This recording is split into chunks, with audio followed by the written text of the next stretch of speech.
आम्हाला गेलो तारीख घेऊन आलेलो आहोत।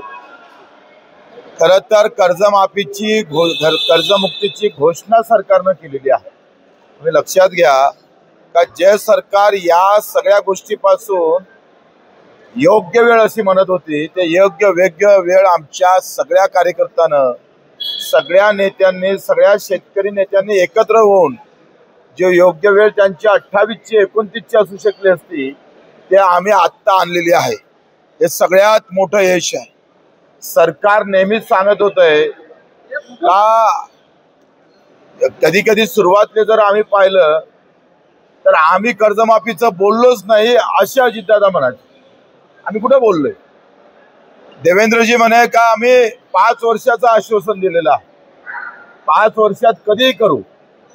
आता या आंदोलनाचा सिलसिला रायगडाच्या उपोषणापासून तर मोदरीच्या अन्नत्याग आंदोलनापासून तर पदयात्रेनंतर हा जो सगळा आम्ही सगळ्या नेत्या लोकांनी, जानकरजी असेल, चटपजी असेल, आमचे नवलेजी असेल, शेट्टी साहेब, तुपकरजी, क्षीरसागरजी असेल, पोहरेजी असेल, या सगळ्यांच्या मोठेपणानं, यांच्या खऱ्या भूमिकेमुळं आणि महत्वाचं शेतकऱ्यांच्या खऱ्या सहकार्यामुळं हे यश खऱ्या अर्थानं हाती आलेलं आहे। पहिल्यांदा तर आम्ही तारीख मिळवलेली आहे।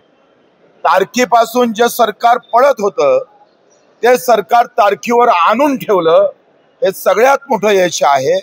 आता तारखेनंतरच्या अनेक गोष्टी त्याच्यात आहे, अनेक बारकावे आहे।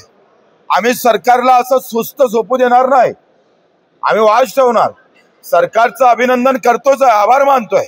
इतक्या आर्थिक बिकट अवस्थेमध्ये सुद्धा देवेंद्रजी असेल, एकनाथजी शिंदेने सुद्धा आम्हाला अगोदर आश्वासन दिलं होतं मुख्यमंत्री असताना, अजितदादा असेल, या सगळ्यांनी या कठीण परिस्थितीतून मार्ग काढला, त्याबद्दल त्यांचा आभारच आहे।